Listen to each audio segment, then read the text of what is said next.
Get ready for the dictation. Start. You have rightly stated that the principle of this bill has been unanimously accepted by the House and most of the relevant points have been made out, and that no time of the House should be taken by repeating the same points again and again. One of the points on which I want to lay stress and which is being disputed again and again by the Treasury benches is the question of cottage industries. Though you pointed out to them yesterday that there is provision in this bill to take into consideration the cottage industries also, and the Honorable the Deputy Minister realized it again, there was a point raised by Mr. Sidhwa today, and the Honorable Speaker, who was in the chair at the time, said that the scope of the bill is confined only to the consideration of protection to industries as against foreign industries, that is, to give protection to the indigenous industries as against imported goods, and the question of cottage industry does not come in here. The Honorable Deputy Minister detoured this.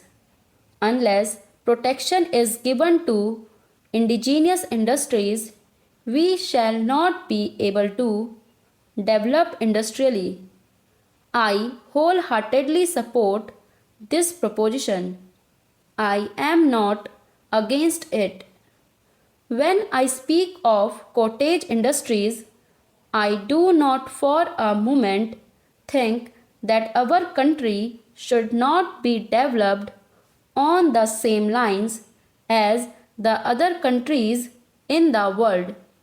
I want that every villager should have the same amenities that we sitting in this house have.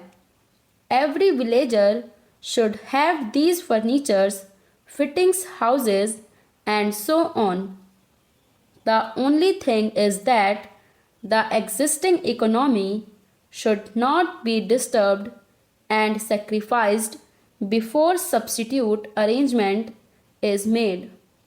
Before we give protection to any bigger industries, the first thing we should consider is that the materials which are at present being produced in our villages to meet the requirements of our villages and on which the economic life of the villagers rests are properly safeguarded.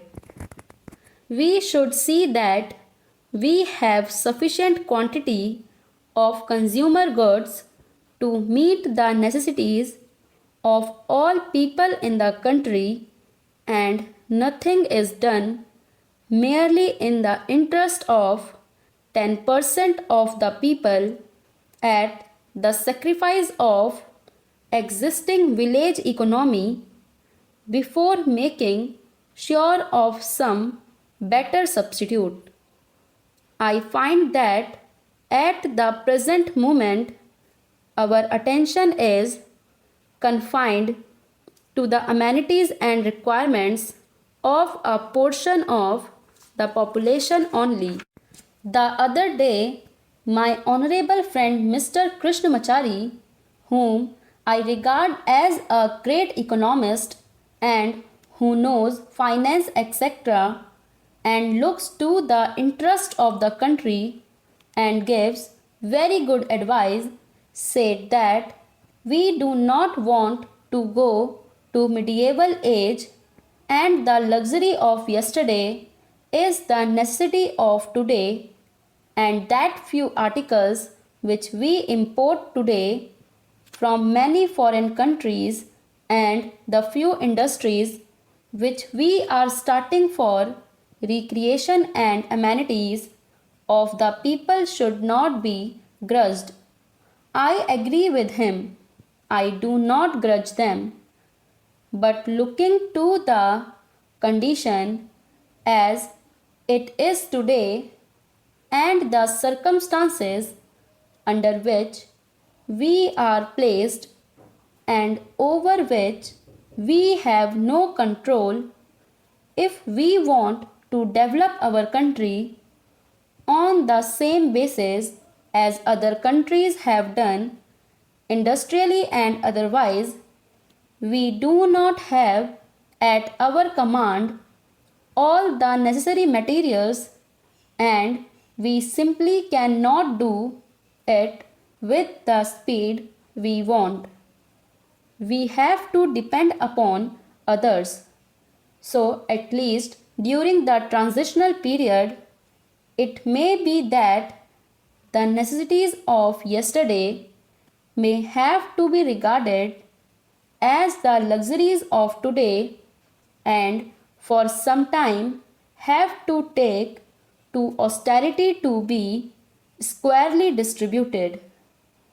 I welcomed this bill most heartily when I went through it, but when the Deputy Minister was speaking, he probably overlooked or gave scant attention to one point. I am referring to Clause 12 in regard to the reference to the commission of matters arising out of protection. Of the things mentioned, there is the different sectors of the country's economy on which the Commission may inquire and report. Whenever we start new industries and give protection to them, this clause is always neglected. It should not be merely that the central government may also refer, but they must refer to this as one of the conditions under clause 14. When the Fiscal Commission recommends that this tariff commission should take so many points into consideration, the different sectors of the country's economy must be one of the points that must be taken into consideration. The other day, there was a question about the acquisition of the Visakhapatnam shipping yard. When we had to pay rupees 2 to 3 crores for acquiring it, one of the points we took into consideration was the unemployment of 4,000 workers, and for keeping them in employment, we suffered a loss in view of the agitation that was carried on. We sacrificed the existing necessary supply of the villagers and throw them out of employment without making any arrangement for their substitute requirements and without providing them with alternative employment.